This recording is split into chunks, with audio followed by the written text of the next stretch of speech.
ఆ యోసేపు అందరూ కూడా మందు ఆ యోసేపు అన్నదమ్ములు ఆ మందులో తోలుకొని శేకెమనే ప్రాంతానికి వెళ్ళిపోయారు. ప్రాంతం బాగుంది. ఇదే చూడు ఆ బోర్డు చదువు, ఆ బోర్డు చదువు. బోర్డు శేకెమని ఉంటే మరి బోర్డు అయిరా. బోర్డు దాని బోర్డు అంటారా? బోర్డు అనరా అనుకో. మా వదిన మా ఇంటికి వచ్చి మా యావను ఎలా పిలుస్తుంది? నీకు పని లేదు, మీ వదినకి పని లేదు. మా యావను పిలుస్తుంది మా వదినమ్మ మా ఇంటికి వచ్చి చెల్లె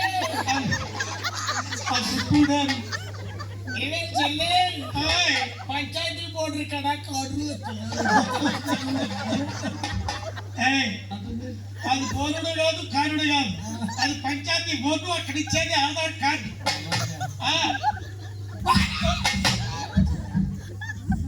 వాళ్ళిద్దరు ఎగిరిపడ్డారు.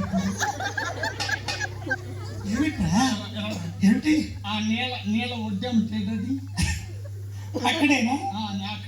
అటు చూడు, నీళ్ళ ఒడ్డం అంటే అదేనా? ఏంటది? కప్పరా? కప్ప రెప్పలే పప్ప మొహం ఉండవు. ఇక్కడే ఉన్నాం. నెల గడుస్తున్నా కూడా అక్కడే ఉంటున్నారు.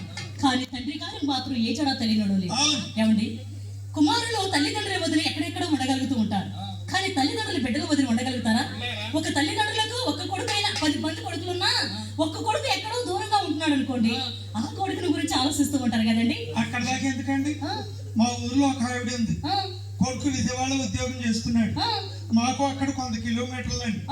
ఆవిడ వాళ్ళకి ఊరి ప్రక్కనే చేను ఉందండి. చేను చుట్టూ ఎదురుగుమ్మలు ఉన్నాయండి. తెలుసు కదండి అందరికి. ఎవడో కర్రను ఎట్టాడు, గొడ్లు వదిలించుకో, పశువులు వదిలించుకోవడానికి ముళ్ళుకర్ర. ఆయన పిలిచి పంచాయతీ పెట్టి ఇచ్చింది. అమ్మా, నా కొడుకులో లేడానా, నా చేలో కర్ణాకి వెళ్ళారని పంచాయతీ పెట్టి ఇచ్చింది.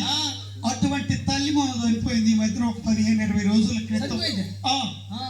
చనిపోతే కొడుకు కబురు చేశాం, ఏమండి బావగారు మీ అమ్మగారు చనిపోయారు, ఎక్కడ చూసినా చేలో కానీ ఇంట్లో కానీ ఇంటి మీద కానీ ఈగ ఇచ్చేది కాదు, ఎంత మంచి తల్లి తల్లి అందరికీ ఉండదు, మీరు రండి బావగారు అన్నాం. ఆయన అన్నాడు, నేను రావటానికి కుదరదలే గాని 4-5 రోజుల తర్వాత వస్తా గాని మా చేతి పక్కన ఎదురుకు అవతల పక్కన బంక కూడా పెట్టండి అన్నాడు. ఏమన్నాడమ్మా? ఆ కర్ర నరుకొని ముసలమ్మ ఆ గుమ్మ అవతల పక్కన డొంకులు పెట్టమన్నాడు.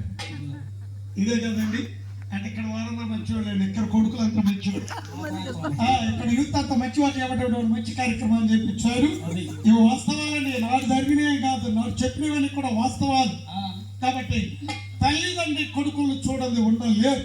కాబట్టి తల్లి కొడుకులు మరి మందులు దొరుకుని వెళ్ళి రోజులు గడుస్తున్నాయి, వారాలు గడుస్తున్నాయి, నెలలు గడుస్తున్నాయి, ఎక్కడున్నారో ఎలా ఉన్నారో తెలియక ఆ యాకోబు గారు ఒంటరిగా తన గది ఎందుకు కూర్చొని బాధపడుతూ ఉంటే అతని కుమారుడు యోసేపు ఆ తండ్రి గారు నిలబడి గల్దాపురికి వచ్చి అంటున్నాడు, నాన్న మీ చింతకు కలిగిన కారణం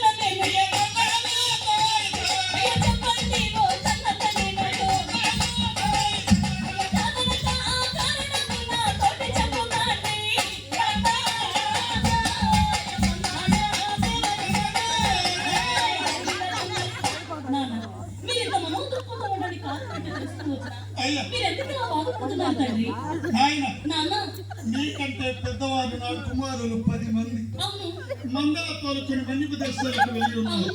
ఎక్కడున్నారు, ఎలా ఉన్నారు, ఏం చేస్తున్నారు, అసలు ఉన్నారు బాధతో కుమిలిపోతున్నారు.